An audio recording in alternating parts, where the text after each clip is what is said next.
जस हिंदी देख रहे सभी दर्शकों को विक्रम की तरफ से नमस्कार, आदाब। रूबरू में आप सभी का स्वागत है। दोस्तों, कई बार हालात ऐसे होते हैं, इंसान गिला शिकवा करता है कि मालिक ने मुझे कैसी मजबूरियां दी, लाचारियां दी, जीवन में कुछ कर नहीं पाया। और जबकि सारा कुछ हाथ पैर सही सलामत होते हैं, फिर भी ऐसे गिले शिकवे जीवन में बने रहते हैं। और कुछ ऐसे इंसान होते हैं कि चाहे कोई कमी रह गई शारीरिक तौर पर, लेकिन फिर भी उन्होंने ऐसे ऐसे काम किए, ऐसी बुलंदियों को छू जाते हैं और उनके सामने कोई लाचारी, कोई बेबसी ये मायने नहीं रखती। आज के जो हमारे गेस्ट हैं, ये भी एक ऐसी शख्सियत हैं, चाहे इनके विजन बहुत कम है, बहुत कम दिखता है आंखों से, लेकिन फिर भी जो इनकी आवाज़ है, अपनी आवाज़ के ज़रिए ये आपके दिलों पे और सभी जहान में ये राज करते हैं। आइए इनके साथ मुलाकात करते हैं और बातों का सिलसिला भी जारी करते हैं, लेकिन पहले इनका स्वागत करते हैं। जी रेशम तलवार जी, बहुत बहुत स्वागत है आपका रूबरू में। बहुत बहुत शुक्रिया, थैंक यू सो मच। आपने मुझे इनवाइट किया, बहुत ज़्यादा खुशी हो रही है। एंड हेलो यूएस, मेरी तरफ से आप सबको बहुत सारा good morning and thank you so much Vikram ji, ये अपॉर्चुनिटी देने के लिए। बहुत खुशी हो रही है आज रूबरू में आकर, आपसे ढेर सारी बातें करने को मिलेंगी। जी धन्यवाद। और जैसे कि अपने दर्शकों को मैं बता दूं कि आप एक सिंगर भी हैं और वॉइस ओवर आर्टिस्ट भी हैं। आप ये दोनों खूबियां मालिक ने आप में बख्शी हैं। और उस जी तरफ हाँ, जाने से पहले मैं ये पूछना चाहूँगा कि आप कहाँ से आप बिलोंग करते हैं? जी, मैं born and brought up Delhi की ही हूँ। मतलब मेरी पैदाइश दिल्ली की ही है और तब से मैं दिल्ली में ही हूँ। मेरी स्कूलिंग और कॉलेज जो है मेरा दिल्ली यूनिवर्सिटी से मैं पास आउट हूँ। फिलहाल अभी मेरी इंग्लिश में मास्टर्स कंप्लीट हुई है और मैं एमए पोस्ट ग्रेजुएटेड हूँ दिल्ली से ही, इग्नू, इंदिरा जी, गांधी ओपन यूनिवर्सिटी। क्या बात है। और जैसे कि मैंने शो के शुरुआत में कहा कि लोग अक्सर गिले शिकवे करते हैं, लाचारी है, बेबसी है, पूरे मौके नहीं मिल रहे। और जबकि जैसे आप बता रहे हैं कि आप ऐसा कुछ आपके रास्ते में कोई रुकावट लग ही नहीं रहा कि किसी चीज़ की आई हो, आप अपनी मंजिलों की मंजिलें जो हैं वो आप तय करते जा रहे हैं रास्ता। जी, क्या कहना चाहेंगे? बिल्कुल, रुकावटें होती हैं कई बार, लेकिन अगर अच्छे लोगों का सपोर्ट साथ में मिले, फैमिली का सपोर्ट साथ में हो, मेन होता है फैमिली का सपोर्ट। और फैमिली के साथ ही जो फैमिली फ्रेंड्स होते हैं उनका सपोर्ट, रिलेटिव्स का सपोर्ट, तो वो ऐसे हालातों में बहुत मैटर करता है, जो कि मेरे लिए एक प्लस पॉइंट था। सो उसकी वजह से प्रॉब्लम्स आई भी तो सबने उसका डट कर मिलकर सामना किया। तो आज मैं जो भी हूँ, सिर्फ मेरी मेहनत नहीं है, साथ में उन सभी लोगों का सपोर्ट है जिन लोगों ने कहीं ना कहीं मुझे अप्रिशिएट किया है और आगे बढ़ने में मदद की है। जी, अगर ये विजन की बात करें तो ये कब से, ये आप कब, कितनी उम्र के थे जब से आपको ये सामना करना पड़ा? बचपन से ही था, क्योंकि बचपन में मैं 7 मंथ्स बॉर्न थी, तो इसलिए प्रीमेच्योरिटी की वजह से जो मेरी आइज थी वो ठीक से डेवलप नहीं हो पाई और घर वालों को पता काफ़ी लेट चला। तो उसके बाद काफ़ी ज़्यादा ट्रीटमेंट के लिए भी देखा गया, लेकिन क्योंकि आइज डेवलप नहीं हो पाई थी, जिसकी वजह से जो रेटिना होता है वो डैमेज हो गया था। तो उसकी वजह से आइज का तो क्योर है बट रेटिने का कोई क्योर नहीं है, तो उसकी वजह से इट वाज अनक्योरेबल। तो उसी रीजन से ट्रीटमेंट जो था वो नहीं हो पाया। बट उसने फिर भी हौसले को टूटने नहीं दिया कि अब जो चीज अनक्योरेबल है उसका कुछ नहीं कर सकते, so forget your minuses and work on your pluses. तो फिर मैंने मेरे प्लसेस पे ही वर्क किया। जी, और जो आपका एक शौक़ है सिंगिंग का, ये कैसे एक मन में ये ध्यान आया, या कैसे एक घर वालों को लगा, कैसे इस तरफ आपका जाना हुआ? जी, बेसिकली मेरी पूरी फैमिली म्यूजिक में है। मेरी मम्मा है, वो भी बहुत अच्छा गाती हैं, और पापा भी हैं, वो भी म्यूजिशियन है बहुत अच्छे। तो उसी की वजह से घर में सारा दिन म्यूजिक का माहौल रहता था। और मेरी एक आदत थी कि मम्मा जब हारमोनियम पे रियाज करती थी तो मैं उनके साथ ऐसे बैठी रहती थी। और कोई भी गाना बॉलीवुड सॉन्ग बजता था तो मेरी मेमोरी काफी शार्प है, तो मैं तुरंत उसको लर्न कर लेती थी और उसके साथ में गाती थी। तो घर वालों ने देखा कि हाँ इसका इंटरेस्ट है, तो देन उन्होंने क्लासिकल टीचर को अप्रोच किया और 2006 से मैंने म्यूजिक की क्लासेस लेनी शुरू की और स्कूल में भी जोनल कॉम्पिटिशन्स में पार्टिसिपेट करना स्टार्ट किया। फिर धीरे धीरे Zee TV, India voice of India और सारेगामापा, इन सब में भी ऑडिशंस देने के ट्राई किए, बट सिटी ऑडिशंस मेरे सारे क्लियर हो जाते थे। तो वो भी मैंने एक एक्सपीरियंस पाया रियलिटी शो का कि कैसे जाना होता है।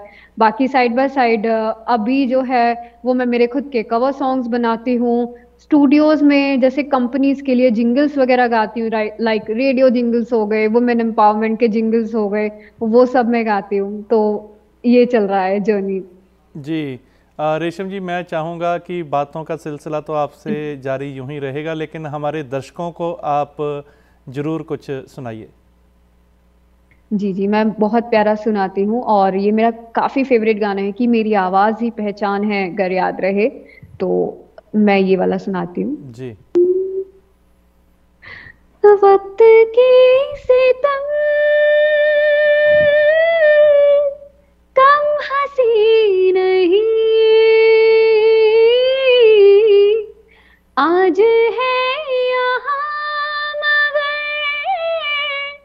कल कहीं नहीं। वक्त से परे अगर मिल गई कहीं, नाम गुम जाएगा,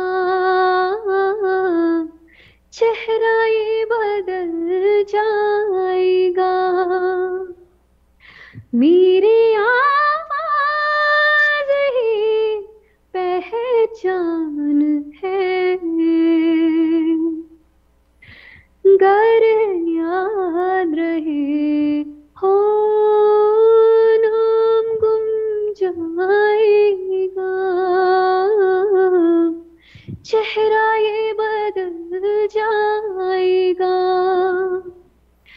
मेरी आवाज ही पहचान है, गर याद रहे।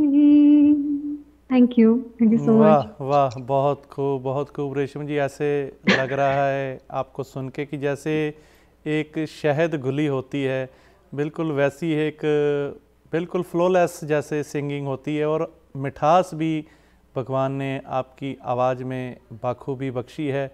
कहते हैं कि अगर कहीं कोई कमी रह जाती है तो भगवान दूसरी तरफ से ऐसे गुणों से नवाज देता है हमें कि वो जो कमी होती है फिर वो लगता है कि वो कमी कहीं थी ही नहीं जीवन में। और आपको सुन के भी ऐसा लगता है कि बिल्कुल एक इतनी मिठास वाली और इतनी सुर में आप गा रहे हैं कि बिल्कुल सुन के आदमी मंत्र मुग्ध जिसे कहते हैं, ऐसी एक अवस्था में पहुंच जाता है।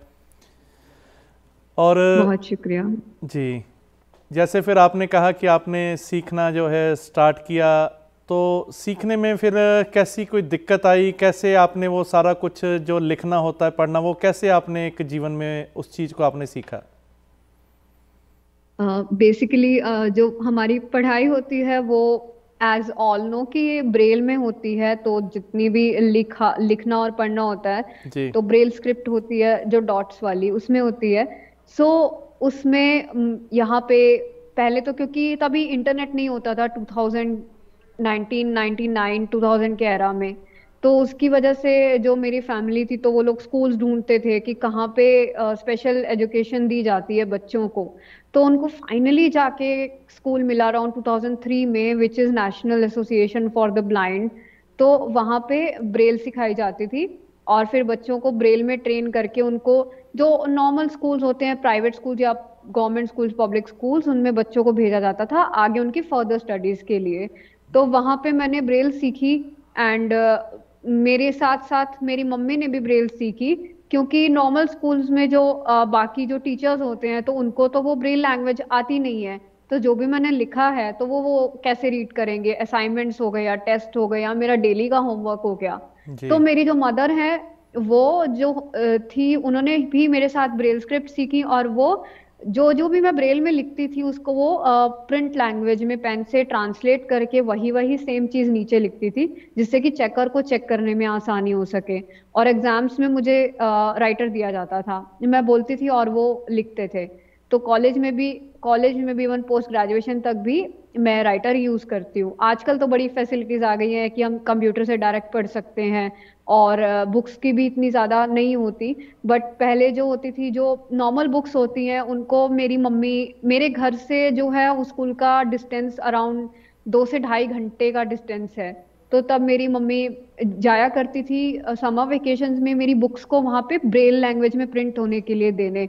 तो फिर वो लोग ब्रेल लैंग्वेज में उसे प्रिंट करते थे और वो मेरे पास वापस आती थी, जब वो लेके आती थी तब मैं उन्हें रीड किया करती थी। तो एजुकेशन की जर्नी मेरी ये रही कि मम्मी का और घर में जो मेरे पापा है या भैया है उनका काफी सपोर्ट रहा इन सब में। जी। और जहाँ आपकी एक मेहनत रही इन सभी काम के पीछे, वहाँ पर आपके परिवार की भी जो मेहनत है, परिवार भी उस मुबारकबाद का पात्र है जिन्होंने आपके साथ पूरा खड़े हुए और कहीं भी आपको एक ऐसा महसूस नहीं होने दिया, कोई भी लाचारी सामने आपके बनने ही नहीं दी। बिल्कुल एक परिवार ने उस तरह से सपोर्ट किया और आज आप जिस मकाम तक पहुंची हैं उसके लिए आपका परिवार, आपके पेरेंट्स, वो सभी एक बधाई के पात्र हैं। और उन सभी को हम ऐसी एक हृदय से दुआ देते हैं कि जिन्होंने आपको इस काबिल बनाया। बिल्कुल, मैं तो उनको आज भी कहती हूँ कि अगर आपके जैसी फैमिली ना होती, क्योंकि तो इतना ज्यादा करना पॉसिबल नहीं था। क्योंकि कई बार स्कूल में मैं ऐसे डीमोटिवेट हो जाती थी, क्योंकि एज वी नो कि सोसाइटी में मोटिवेट करने वाले होते हैं तो डीमोटिवेट करने वाले भी बहुत होते हैं। तो कई बार ऐसा होता था कि मेरे स्कूल लाइफ में टीचर्स मुझ पे खास ध्यान नहीं देते थे। दे इवन डोंट केयर कि मतलब पढ़ रही है या नहीं पढ़ रही है, और उसके बावजूद भी मेरे मार्क्स हमेशा 85, 90, 95 ही होते थे। और 10th में मैंने गवर्नमेंट ऑफ इंडिया की तरफ से इंदिरा अवार्ड भी जीता। ये उनको मिला मिला जाता है जो कि जिन्होंने अपनी एजुकेशन में बहुत अच्छा स्कोर किया हो। तो 10th में मेरे आए थे 99% आए थे बोर्ड्स में, जिसकी वजह से गवर्नमेंट ऑफ इंडिया की तरफ से मुझे वो अवार्ड दिया गया। तो मम्मी मुझे यही कहती थी कि कोई ध्यान ना दे, लेकिन मैं हूं तुझे पढ़ाने के लिए, तो तू जितना हो सके उतना मेहनत से पढ़। So this was it. जी, वेरी गुड। और रेशम जी, बातों का सिलसिला जारी रहेगा, लेकिन यहाँ समय हो चला है एक ब्रेक का। और दर्शकों, जीवन में कैसे हर हालात में अपने आप को कैसे मजबूत रख के आगे चलना है, ये सारी दास्तां हम सुनेंगे, लेकिन एक छोटे से ब्रेक के बाद रूबरू में आप सभी का स्वागत है। और दर्शकों, ये लाइव शो है, इसमें आप कॉल करके भी हमसे बात कर सकते हैं। उसके लिए नंबर है 1844-324-1300। आज हमारे साथ हैं रेशम तलवार जी, जो कि एक सिंगर भी हैं और वॉइस ओवर आर्टिस्ट भी हैं। और किस तरह से कुछ भी समय रहा, कुछ भी लाचारियां रहीं, लेकिन हर मंजिल तक ये पहुंचते गए और ये सारी दास्तां हमसे साझी कर रहे हैं। आइए एक बार फिर इनसे मुलाकात करते हैं। जी रेशम जी, एक बार फिर से बहुत बहुत स्वागत है। जी बहुत शुक्रिया। और जैसे कि दर्शकों को भी बहुत जी, जैसे कि मैंने कहा कि आप वॉइस ओवर आर्टिस्ट भी हैं। वॉइस ओवर आर्टिस्ट क्या होता है एक्चुअल में? वॉइस ओवर आर्टिस्ट एक्चुअली जो कि हम कंटेंट को रीजनल लैंग्वेजेस में डब करते हैं। जैसे इंग्लिश कंटेंट है उसको हिंदी में डब करते हैं या किसी और लैंग्वेजेस में डब करते हैं। तो उसको, जैसे फिल्म्स हैं या टीवी सीरियल्स हैं, तो उसको एक वॉइस ओवर आर्टिस्ट डब करता है एक्टर की जगह। इंग्लिश एक्टर है तो उसे उसी एक्टर की वॉइस को मैच करता हुआ एक Hindi voice over artist dub करेगा। और टीवी पे जो हम एड सुनते हैं बड़े बड़े ब्रांड्स की, तो उसके पीछे जो आवाज होती है वो भी एक वॉइस ओवर आर्टिस्ट की होती है। ई लर्निंग जो होती है, audio books, audio dramas, even voice over artist हर जगह है। आपके आईवीआरस एंड एयरपोर्ट पे अनाउंसमेंट्स, रेलवे स्टेशन पे अनाउंसमेंट्स, आपके फोन सिस्टम्स, हर जगह वॉइस ओवर आर्टिस्ट ही अपनी आवाज देते हैं। तो मेरा काम वही है। जी, तो जैसे आपने कहा कि एक वॉइस ओवर आर्टिस्ट होता है, तो ऐसे भी होता है कि एक आर्टिस्ट एक ही आवाज़ निकालता है, या आप अपनी आवाज़ को ट्विस्ट भी कर सकते हैं, चेंज भी करते हैं अलग अलग रोल के हिसाब से? जी, अलग अलग रोल के voice over artist is just like a water, कि आप पानी को जिस रोल में ढालोगे उसको उसमें ढलना होता है।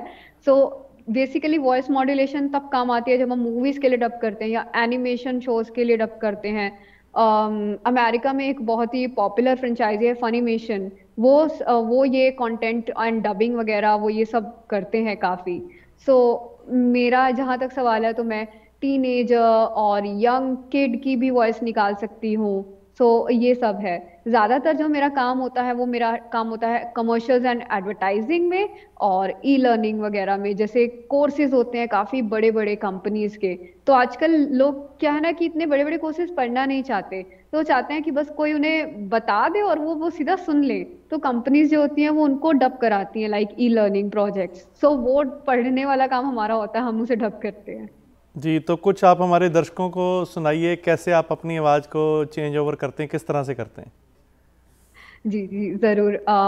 जैसे कि मैं सब दर्शकों को कहती हूँ, एक किड की वॉइस में, ये एक बहुत ही फेमस कैरेक्टर है from the animation Oswald, cartoon Oswald.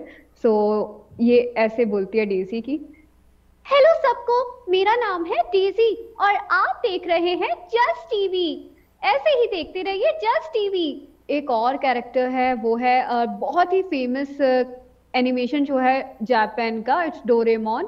So Doraemon का इंडिया में वो बहुत ही ज्यादा पॉपुलर है एंड यूएस में भी लोग उसे देखते हैं। सो डोरेमोन का एक कैरेक्टर है नोबिता। सो वो ही इज लाइक कि बहुत ही ज्यादा, जिसे कहते हैं ना, ऐसा है, रोता रहता है, अपने दोस्त से गैजेट मांगता रहता है।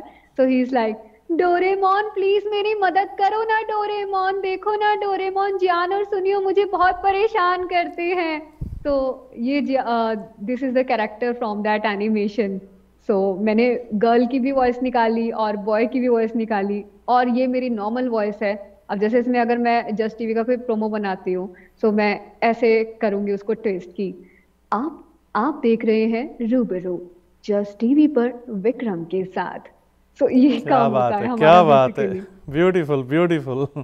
एक ही आवाज़ को अलग अलग रूप में कैसे ढालना, और बिल्कुल पहचान नहीं होता कि वही आर्टिस्ट, एक ही आर्टिस्ट अलग अलग आवाज़ें ऐसे अपनी निकाल रहा है। जी जी सर, बिल्कुल। जी, सो बिल्कुल। वॉइस ओवर का इंटरेस्ट मुझे नहीं था पहले, ये मुझे आया 2006 से। 2006 में एक्चुअली मैंने टाइटैनिक देखी, जैसे मैंने कहा कि हिंदी इंग्लिश मूवीज हिंदी में डब होती हैं। जी, सो टाइटैनिक में तब मुझे डबिंग का कुछ पता भी नहीं होता था कि ये मूवी इंग्लिश में डब है, बट मैंने उसको देखा ही हिंदी में। और टाइटैनिक में जो मेन लीड है लियोनार्डो डी कैप्रियो, तो उनकी हिंदी वॉइस जो यहाँ पे एक वॉइस एक्टर ने दी है, उनका नाम है मिस्टर अंकुर जवेरी, जो इस वक्त यहाँ पे एक लीडिंग वॉइस ओवर आर्टिस्ट हैं। और वो विराट कोहली, एम एस धोनी, ये सब इनकी एड्स जो होती हैं, तो इनकी एड्स में हाई क्वालिटी जो साउंड होता है, तो वो उनकी brand voice voice over artist देते हैं, क्रिकेटर्स वगैरह खुद नहीं देते। तो वो उनकी ब्रांड वॉइस है। तो मैं बचपन से उनको सुनती थी, उनको सुन के उनके एड्स को सुनती थी, और कई बार इमिटेट करने की, उसको कॉपी करने की कोशिश करती थी। तो जस्ट लॉकडाउन में मेरे कॉलेजेस ओवर हो चुके थे और मैं एक्सप्लोर कर रही थी कि मुझे आगे करना क्या है। तब मैं इस फील्ड में आई एंड इंस्टाग्राम पे, सोशल मीडिया पे मैंने उनसे कनेक्ट किया, और उन्होंने भी मुझे काफ़ी एनकरेज किया कि तुम्हें वॉइस ओवर आर्टिस्ट होना चाहिए और तुम्हारी आवाज़ भी अच्छी है तो तुम्हें इसमें ट्राई करना चाहिए। सो अगर आज मैं एक वॉइस ओवर आर्टिस्ट हूँ तो उसमें बहुत बड़ा हाथ अंकुर जवेरी सर का है। साथ ही में मेरे मेंटोर जिनसे मैंने क्लासेस ली हैं वॉइस ओवर आर्टिस्ट की, जो मावल मावल इंडिया, मावल मूवीज का सब पूरा वर्ल्ड बहुत बड़ा फैन है। तो मावल मूवीज में भी जो इंग्लिश में मूवीज आती हैं, लाइक ब्लैक विडो अभी आई थी मावल की, तो जी, ब्लैक विडो की जो हिंदी वॉइस है निश्मा चिम्बुरकर मैम, इंडिया में, तो उनको पूरे इंडिया में वो वॉइस ओवर आर्टिस्ट है, तो उनको Hindi voice of black window जाना जाता है। तो उनसे मैंने क्लासेस ली थी। तो ऐसे ही मैं मुंबई की जो मेन इंडिया की वॉइस ओवर इंडस्ट्रीज है, वहां से सर्टिफाइड आर्टिस्ट हूँ। तो वॉइसिंग में ये मेरी जर्नी रही कि मुझे सपोर्ट करने वाले मेंटोर्स बहुत ही ज़्यादा गाइडिंग थे, और उन्होंने मुझे गाइडिंग स्टार की तरह सपोर्ट किया, तो वो मुझे बहुत हेल्प किया। जी। और जैसे कि हम सारे देखते तो हैं एड्स, और इंटरव्यू भी देखते हैं या डबिंग मूवी भी बिल्कुल। देखते हैं, लेकिन कभी इस तरफ ध्यान नहीं गया कि कैसे वो सारा एक काम होता है, कैसे वो एक सिलसिला चलता है सभी चीज़ों को डबिंग करने का, और आपने ना केवल वो चीज़ें देखी, आप उसकी एक गहराई में उतर गए कि कैसे एक आर्टिस्ट जो है एक अपनी आवाज़ को बदलता है और उस करैक्टर पे कितना वो फिट बैठेगी आवाज़, उस तरह से बिल्कुल उसके आवाज़ के साथ मिलती जुलती आवाज़ जो है वो अपनी निकालता है। बिल्कुल जैसे कहते हैं कि इसके लिए भी मतलब आप कमाल हैं जो आपने ये गुण भी आपने अपने जीवन में अपनाया। जी और मैं बिल्कुल, क्योंकि चाहूँगा हमारा काम जी ही यही होता है कि ऑडियंस को पता नहीं लगना चाहिए कि ये पीछे एक वॉइस ओवर आर्टिस्ट था। हमें उसकी ओरिजिनलिटी भी बरकरार रखनी होती है कंटेंट की, और उसे अपनी रीजनल लैंग्वेज में भी डब करना होता है। जी। और मैं चाहूँगा कुछ आपकी और सिंगिंग का रंग जो है हमारे दर्शकों के साथ आप साझा करिए। जी जरूर। मैं आशिकी 2 का सॉन्ग गाती हूँ, चाहूँ मैं या ना। मेरे छोटे छोटे ख्वाब है, ख्वाबों में गीत है, गीतों में जिंदगी है, चाहत है, प्रीत है। अभी मैं ना देखूं ख्वाब वो, जिनमें ना तू मिले, खोले होठ मैंने अब तक थे जो सिले। मुझको ना जितना मुझ पे, उतना इस दिल को तुझ पे होने लगा एतबार। तन्हा लम्हों में अपने बुनती हूँ तेरे सपने, तुझसे हुआ मुझको प्यारो। तू ही मुझको बता दे, चाहो मैं या ना। हाँ हाँ, अपनी तो दिल का पता नहीं, चाहो मैं या ना। Thank you. वाह वाह वाह वाह, बहुत खूब रेशम जी। और ये पूछना चाहूँगा कि जो सोसाइटी है, सोसाइटी का किस तरह से आपको स्टार्टिंग से एक सहयोग प्राप्त हुआ, किस तरह से सोसाइटी ने आपको एक्सेप्ट किया, कैसे वो एक सारा माहौल रहा? जी एग्जैक्टली, जैसे कि मैंने बताया कि स्कूल में तो ये माहौल था कि हालांकि मैं सिंगिंग वगैरह में अच्छी थी, तो प्राइजेस वगैरह स्कूल के लिए काफ़ी आते रहते थे जोनल कॉम्पिटिशन्स में। बट टीचर्स एंड ऑल मेरी स्टडीज़ के लिए खास ध्यान नहीं देते थे। और आज भी ऐसा होता है कई बार, लाइक इंडियन सोसाइटी में जो है अभी भी अवेयरनेस बाकी है स्पेशल कम्युनिटी को लेके, पर्सन्स विद डिसेबिलिटी कम्युनिटी को लेके, जो कि अब धीरे धीरे आ रही है, क्योंकि अब पर्सन विद डिसेबिलिटी काफ़ी हाई रैंक्स पर पहुंच चुके हैं। कोई लॉयर है, कोई यूपीएससी क्लियर कर चुका है, टीचर्स हैं, लेक्चरर्स हैं, बहुत अच्छी अच्छी पोस्ट पे आज लोग हैं, काम करे बैंक्स में हैं। तो अब सोसाइटी का रवैया जो है वो धीरे धीरे करके चेंज हो रहा है और एक्सेप्टेंस जो है वो बढ़ रही है। लेकिन अभी भी कभी कभी लाइक मेरे फैमिली और रिलेटिव्स को तो they know everything about me कि how everyone is supportive. But जब भी मैं जैसे किसी फैमिली फंक्शन में या गैदरिंग में होती हूँ, जो स्ट्रेंजर्स होते हैं, समवन जो मुझे नहीं जानता या मेरी फैमिली को नहीं जानता, वो डायरेक्ट आके ऐसे मेरी मॉम से पूछते हैं कि क्या ये पढ़ती है? नहीं पढ़ती तो हम आपको एक स्कूल का पता बताते हैं, आप वहाँ पे जाओ। And my mother is like कि उसने पोस्ट ग्रेजुएशन कर ली है और उसका इतना हाई रैंक है ग्रेजुएशन एजुकेशन में। And they are like amazed, कि वो अमेज हो जाते हैं कि ऐसे लोग लाइक इतना ज़्यादा पढ़ भी सकते हैं एंड इतना सब अचीव भी कर सकते हैं। सो वो थोड़ा होता है, धीरे धीरे माइंडसेट चेंज होता है। बट ज़्यादातर एक्सेप्टेंस ही रहा। इवन जब मैं कॉलेज में भी गई, मेरा कॉलेज का इन्वायरमेंट बहुत ही ज़्यादा अच्छा था। वहाँ के टीचर्स जो थे वो बहुत ही ज़्यादा कोऑपरेटिव थे and they are still in touch with me. मेरे जितने भी कॉलेज के फ्रेंड्स थे, जहाँ जो मुझे स्कूल में जैसा रवैया मिला था उससे बिल्कुल उलट मुझे मेरे कॉलेज में मिला। जो लोगों का बिहेवियर देखने को था कि इवन मुझे इनवाइट किया जाता था फंक्शंस के लिए, डिबेट में वो लोग मुझे इनकरेज करते थे कि मैं पार्टिसिपेट करूं। सो जी धीरे धीरे अब यहाँ पे भी एक्सेप्टेंस जो है वो सोसाइटी को लेके बढ़ रही है। और जो अवेयरनेस होती है वो मेरे पेरेंट्स जो हैं, जिनको नहीं पता होता, वो खुद भी लोगों को बताते रहते हैं कि हाउ द थिंग्स वर्क्स। जी। और जैसे कि आपने कहा कि अभी काफ़ी फ़र्क पड़ चुका है, तो ये बहुत ही अच्छी जी बात है। हमारे समाज को भी ये सीखना चाहिए कि जो ऐसे बच्चे हैं किसी तरह से, जैसे कोई स्पेशल ऐसे हैं, तो उनको भी एक मौका देना चाहिए ज़िंदगी जीने का, वो भी आगे बढ़ सकते हैं। और आपने वो करके दिखाया है अपने जीवन में कि जहाँ तक आप पहुँचे, बिल्कुल एक आम इंसान से आप एक ख़ास इंसान का जो सफ़र है वो आपने तय किया है। और भी बहुत सारी बातें आपसे जानेंगे, लेकिन यहाँ समय हो चला है एक ब्रेक का।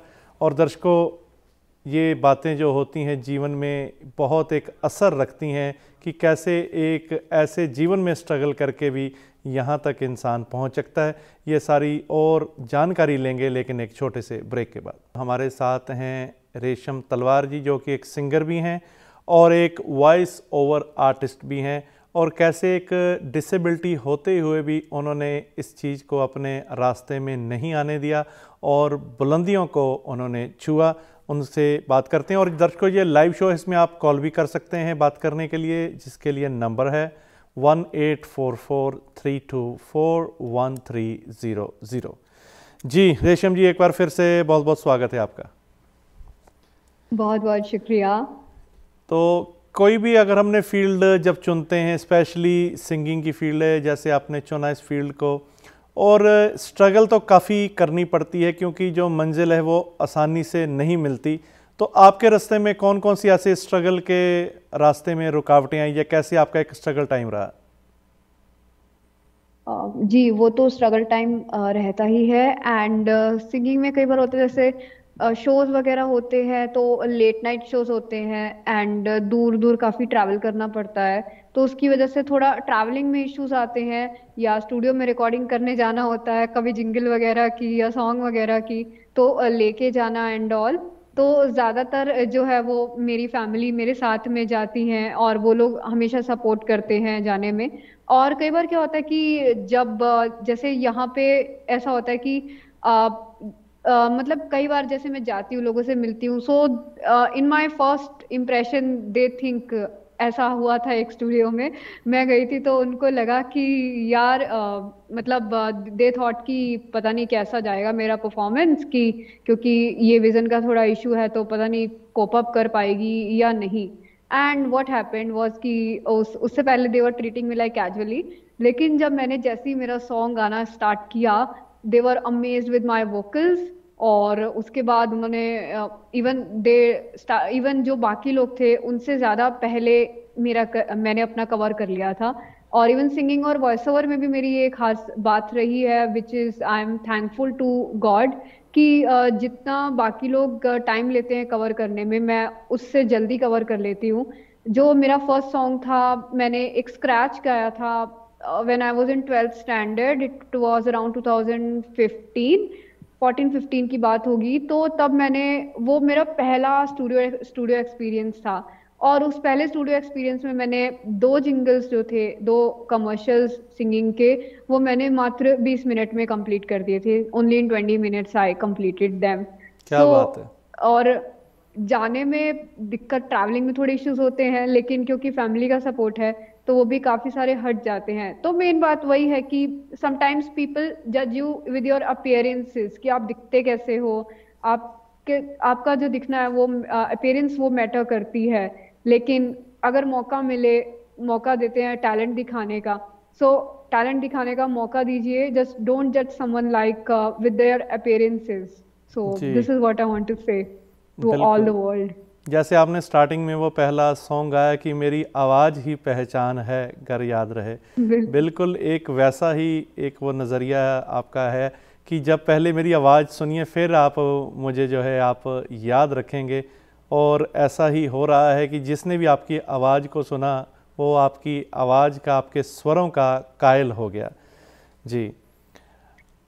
और जो ये पूछना चाहूँगा कि आपको भगवान ने इतनी अच्छी आवाज़ बख्शी, लेकिन आप अपने फुर्सत के पलों में कौन आपके आइडियल हैं, कौन से आपके फेवरेट सिंगर हैं जिनको आप सुनते हैं? मैं श्रेया घोषाल को बहुत सुनती हूँ, उनके गाने बहुत ज़्यादा सुनती हूँ, और हिंदी गाने तो मोस्टली मैंने बहुत सारे सुने हैं, और बचपन से ही मैं श्रेया घोषाल को ही काफ़ी सुनते आई हूँ, तो उनके सॉन्ग्स काफ़ी पसंद है मुझे। जी, उन्होंने पंजाबी गाने भी काफ़ी गाए श्रेया घोषाल जी ने। अगर कोई आपको याद हो तो उनका कोई पंजाबी गाना हमें सुनाइए। जी, मुझे गुरदास मान जी और श्रेया घोषाल जी का एक बहुत ही प्यारा गाना है, तेरे इश्क में, तो वो बहुत ही प्यारा लगता है, तो मैं वो सुनाती हूँ। जी। हाँ, अखियाँ चुनी दर खोले तेरे इश्क ने, उम्रा दी सांझ पे रोले तेरे इश्क ने, अखियाँ चुनी दर खोले तेरे इश्क ने, उम्रा दी सांझ पे रोले तेरे इश्क ने, साहा विचू साले आए तेरे इश्क ने, वे मेरी यारा विचू राले आए तेरे इश्क ने। Thank you. Very nice, very nice, बहुत अच्छा जी। और एक लड़की के लिए कितनी मुश्किलें रहती हैं जब इस फील्ड में आप जाते हैं, एक फीमेल्स के लिए कितनी मुश्किलों भरा ये सफ़र रहता है? जी, वही है कि ज़्यादातर जैसे मैंने कहा कि जो सिंगिंग के शो होते हैं वो मोस्टली रात में ही होते हैं, तो ट्रैवलिंग का इशू, तो वही रीज़न है कि घर में भी इतना इतना ज़्यादा ऐसे अकेले नहीं जा पाते, तो इसीलिए फिर मुझे पता था कि डिफ़िकल्टीज तो आएंगी ही, तो लेकिन उसके बावजूद फिर मैं अभी क्या करती हूँ कि मैं वैसे भी 2 साल तक कोविड था तो ऑफलाइन शोज हो नहीं रहे थे, तो अब मैं ऑनलाइन कॉर्पोरेट शोज पकड़ती हूँ और ऑनलाइन कॉर्पोरेट शोज करती हूँ, जिसमें कि जैसे मैं अभी आपसे बात कर रही हूँ तो वैसे ही मुझे घर पे बैठ के मेरे माइक सेटअप के साथ मुझे शो करना होता है, और वो मेरे लिए काफ़ी कन्वीनियंट रहता है। साथ ही में इंडिया में भी, यूएस में तो ये काफ़ी टाइम से कल्चर है वॉइस वॉइस एक्टिंग में कि होम सेटअप का कल्चर है कि आजकल होम स्टूडियोज होते हैं, यूएस में काफ़ी टाइम से है, बट लॉकडाउन के बाद से वही कल्चर इंडिया में भी वापस आ गया है, इंडिया में रिवाइव हुआ है ये कल्चर, तो जिसकी वजह से अभी सबके पास होम सेटअप है, तो काम जो होता है वो ऑनलाइन काफी अच्छे से अवेलेबल होता है। सो बीइंग अ गर्ल, अगर ये होम सेटअप का कल्चर नहीं होता तो मुझे काफी प्रॉब्लम होने वाली थी कि बार बार स्टूडियो जाना, हर चीज के लिए जाके टेक देना, और फिर जैसे मैंने कहा कि अगर आप स्टूडियो में हो तो आपका फैमिली मेंबर बाहर घंटों वेट करेगा क्योंकि उसका तो कोई काम नहीं है, आपका जी। काम है, तो उसको बस वहां पे बैठ के बोर होना है। लेकिन होम सेटअप की वजह से जो है ये प्रॉब्लम सॉल्व हो गई है। सो अब अगर जैसे कोई जिंगल भी होता है या कोई वॉइस ओवर होता है तो मैं अपने घर से ही स्टूडियो घर के सेटअप से रिकॉर्ड करके उनको भेज देती हूँ और वो प्रोसेस हो जाता है, तो ये फीमेल वाली प्रॉब्लम भी मैंने इसको भी गो थ्रू कर लिया है। जी। तो एक जैसे जी। वो एक डिसेबिलिटी है, उस कारण से कई बार कुछ लोगों का आपके प्रति कुछ सिंपथी वाला भी भाव रहता होगा। वैसे आपको ज़रूरत नहीं है सिंपथी की, मैं जहाँ तक समझता हूँ, लेकिन फिर भी एक लोगों के नज़रिए से ये पूछना चाहता हूँ कि लोग कोई सिंपथी वाला भाव कभी रखते हैं, या कैसे उस समय आप अपने आप को मतलब उनके सामने आप फेस करते हैं सारी सिचुएशन को? हाँ जी, जैसे मैंने कहा कि कई मेरी मम्मी के पास आते हैं कि लाइक ये पढ़ती है, बताओ हम इसकी मदद करेंगे, तो ऐसे करके होता है।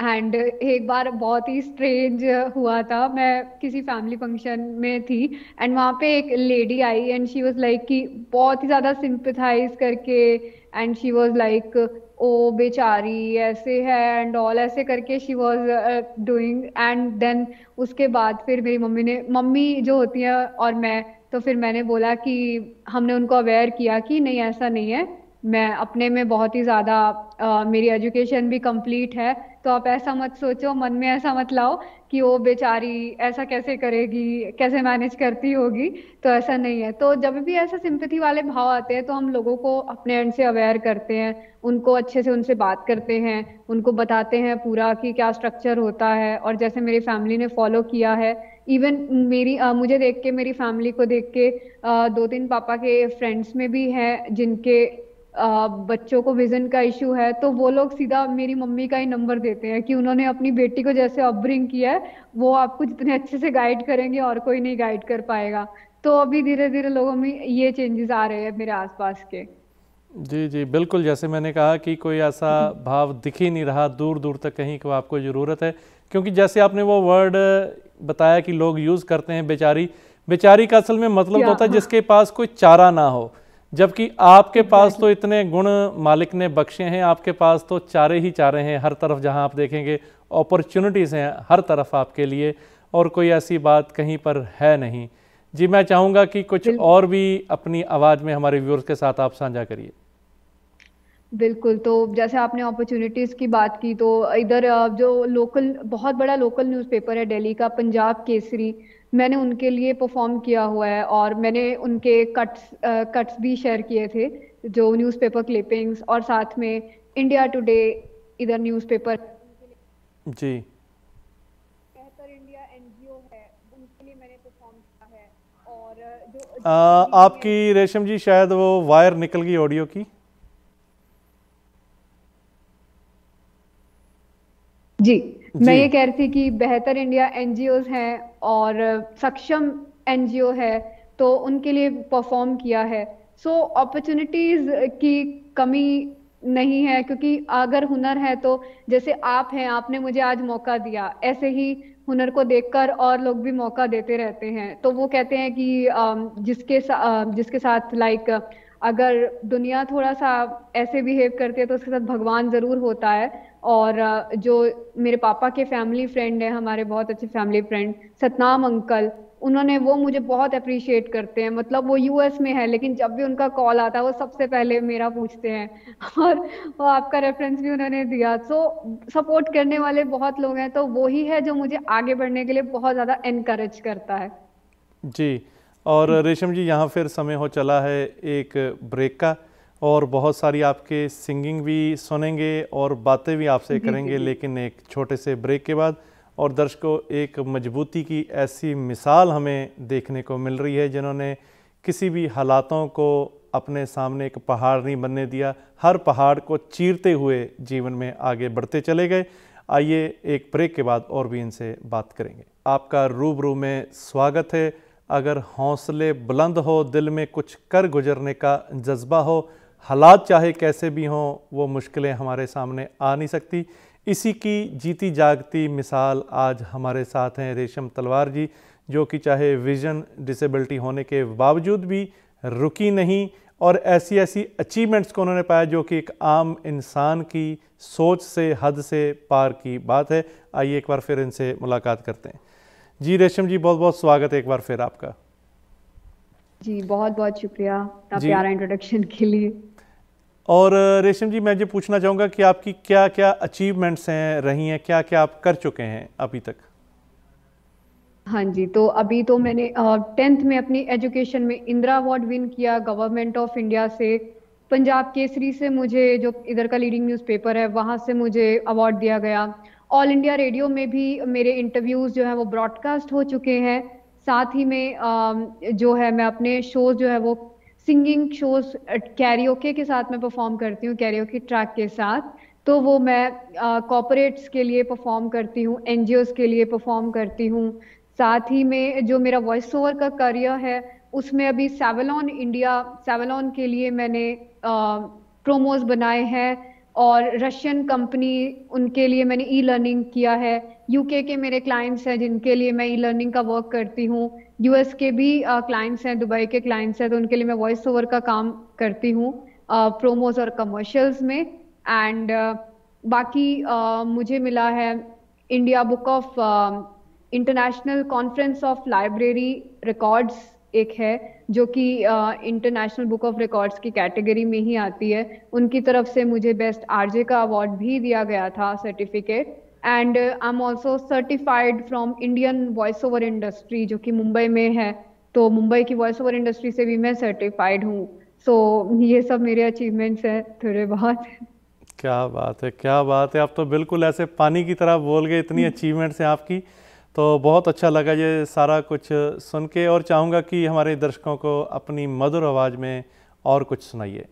और आप पहले ये पूछूंगा कि कौन कौन सी लैंग्वेज में आप गाते हैं? पंजाबी में भी सुना चुके हैं, हिंदी में भी आपने सुनाया, और कौन कौन सी लैंग्वेज में आप गाते हैं? यस, इंग्लिश में गाती हूँ मैं। और सिंगिंग की बात आई तो सिंगिंग में रिसेंटली, मतलब जब मैं चाहूँ मैं आना गा रही थी पलक मुच्छाल का, सो पलक मुछाल ने खुद ने मुझे वीडियो पे कॉन्ग्रेचुलेट किया था मेरी सिंगिंग सुन के, और अजय देवगन सर ने भी शेयर किया था मेरी सिंगिंग को। साथ ही में सुनिधि चौहान मैम ने भी मेरी सिंगिंग को शेयर कर रखा है। तो जब ऐसे लेजेंड से मिलती है अप्रिसिएशन, तो और भी ज़्यादा, काफ़ी ज़्यादा जो है वो कॉन्फिडेंस गेन होता है खुद में। एंड मैं इंग्लिश सॉन्ग्स गाती हूँ। मेरे फेवरेट आर्टिस्ट वैसे तो काफ़ी सारे हैं, एनरिके इग्लेशियस, टेलर स्विफ्ट, बट क्योंकि थोड़ा इंस्पायरिंग माहौल है, तो एक माइली साइरस का सॉन्ग है जो मुझे काफ़ी अच्छा लगता है, द क्लाइंब, मैं वो सुना देती हूँ। जी जी बिल्कुल। I can almost see it, that dream I'm dreaming, but there's a voice inside I hear it. You never reach it.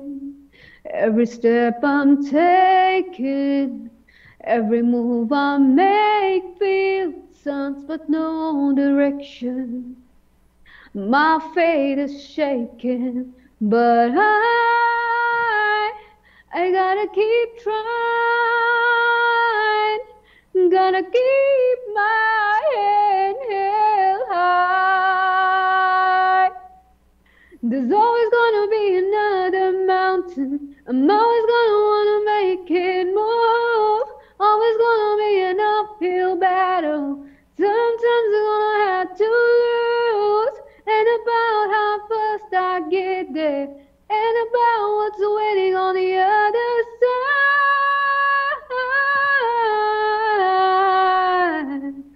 Is the climb. Thank you. Very Thank nice, you so very much. Nice रेशम जी। और रेशम तलवार खुद में क्या सोचती है अपने बारे में, कि किस मुकाम पे अपने आप को खड़ा पाती है? दिल की आवाज़ आपसे पूछना चाहूँगा, क्या दिल आवाज़ देता है अंदर से? अभी तो एक सक्सेसफुल वॉइस आर्टिस्ट बनना है, क्योंकि 2 साल से मैं इसमें बहुत मेहनत कर रही हूँ। तो अभी तक जो मेरे प्रोजेक्ट्स हैं वो कमर्शियल वगैरह में ही हैं। तो अब तैयारी है कि जो नेटफ्लिक्स, अमेजॉन प्राइम और ये सब सीरीज के लिए भी मैं अपनी आवाज़ दूँ, इनके लिए डब करूँ। साथ ही में जो सिंगिंग को लेकर है, सिंगिंग में मैंने कवर्स वगैरह मैं काफ़ी डालती रहती हूँ अपने यूट्यूब चैनल पे, जिसकी वजह से मुझे शोज वगैरह के लिए कांटेक्ट भी किया जाता है। लेकिन अब मैं उसको चेंज करने का सोच रही हूँ, क्योंकि मैं काफ़ी बार लिखती भी हूँ और खुद के गाने कंपोज भी करती हूँ। तो ये प्लान्स है फ्यूचर में कि मैं खुद के गाने कंपोज करके भी डालूं। और रिसेंटली जो जी टीवी यूएई ने मुझे फीचर किया था, तो वो भी उन्होंने मेरी सिंगिंग देख के ही मुझे फीचर किया था, मेरे कवर सॉन्ग सुन के। तो अब उसको चेंज करके फ्यूचर में अपने खुद के सॉन्ग्स लिखकर डालने का प्लान है। तो जी दिस इज इट। बहुत खूब। और कोई खुद का लिखा और खुद का कंपोज किया हो कोई सॉन्ग आप हमारे व्यूअर्स के साथ साझा करना चाहें? जी हाँ, जरूर। ये सॉन्ग मैंने लिखा था, हाले दिल, तो मैं ये सुनाती हूँ। जी हाले दिल मेरे दिल का, तू जाने कहाँ। हाले दिल मेरे दिल का, तू जाने कहाँ। नींद भी मेरी छिन गई, चैन भी ये गया। ओ हो,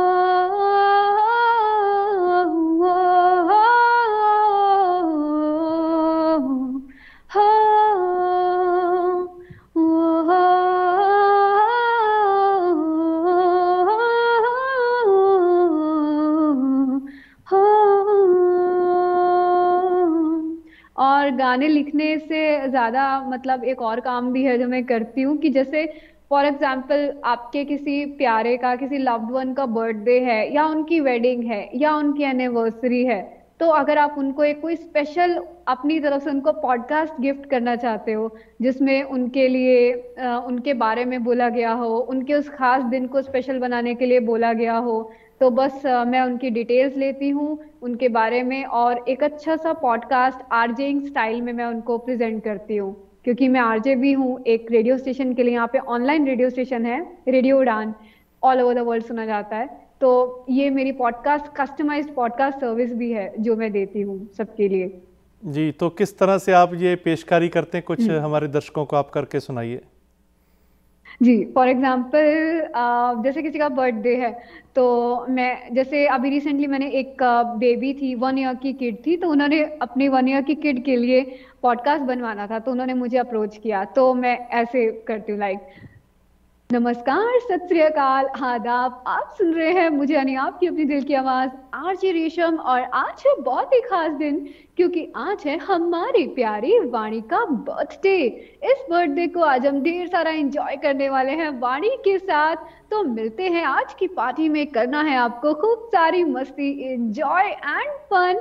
हमारी वाणी काफी चुलबुली, स्वीट और मीठी है, और उनको ढेर सारी अपनी ब्लेसिंग्स दीजिए। तो ऐसे करके मैं पॉडकास्ट बनाती हूँ, जो भी उनके आपके लव्ड वंस के स्पेशल उनकी खूबियां होती हैं, उन सबको ऐसे स्क्रिप्ट में ढाल के फिर पूरा पॉडकास्ट बनाया जाता है, और उनके फेवरेट सॉन्ग्स भी लगाए जाते हैं बीच में। वेरी नाइस, वेरी नाइस, बहुत अच्छा लगा ये सारा कुछ सुन के। और रेशम जी, यहाँ समय हो चला है इस प्रोग्राम को यहीं समेटने का, और जाते जाते आप हमारे व्यूअर्स को क्या संदेश देना चाहेंगे? मैं बस यही कहना चाहूंगी कि फर्स्ट ऑफ ऑल बहुत शुक्रिया इतना अच्छा मौका मुझे देने के लिए, और मेरी आवाज़ को लाखों लोगों तक पहुंचाने के लिए। सभी जस्ट टीवी के दर्शकों को मेरी तरफ से बहुत सारा हेलो। ऐसे ही जस्ट टीवी को आप अपना प्यार देते रहिए और मुझे प्यार देते रहिए, और हाँ, जिंदगी में हार कभी मत मानिएगा, क्योंकि in the end of the tunnel you gonna find a bright light, चाहे बाहर कितना भी अंधेरा क्यों ना हो। क्या बात है, क्या बात है, बहुत अच्छा, बहुत अच्छा लगा। वैसे तो हम हर बार ये कहते हैं कि हर आर्टिस्ट के बाद, इंटरव्यू के बाद, कि अच्छा लगा, लेकिन आज वाकई ही मैं दिल से ये बात कह रहा हूँ कि आपके साथ बात करके हमें बहुत अच्छा लगा, और आई एम श्योर कि हमारे व्यूअर्स को भी आज का ये शो देखकर बहुत अच्छा लगा होगा। ऐसी हम ये कामना करते हैं। और once again thank you so much, आपने अपना कीमती समय हमारे शो को दिया, उसके लिए हम हृदय से आपका आभार प्रकट करते हैं। My pleasure, my pleasure. Thank you so much for inviting me. जी, थैंक यू जी। और दर्शकों, हमने सुना कि ज़िंदगी की यही रीत है, हार के बाद ही जीत है। अगर मन में ठान लिया जाए तो कोई भी मुश्किल रहती नहीं है। यही आज जीती जागती मिसाल रेशम तलवार जी के रूप में आज हमें ये देखने को मिली। और हमसे बात करने के लिए आप हमें ईमेल कर सकते हैं। हमारा ईमेल है vikram@justbroadcasting.com और info@justbroadcasting.com। आज के लिए विक्रम को दीजिए इजाज़त। कल फिर मिलेंगे एक नई सोच के साथ, एक नई सुबह के साथ। आज के लिए धन्यवाद।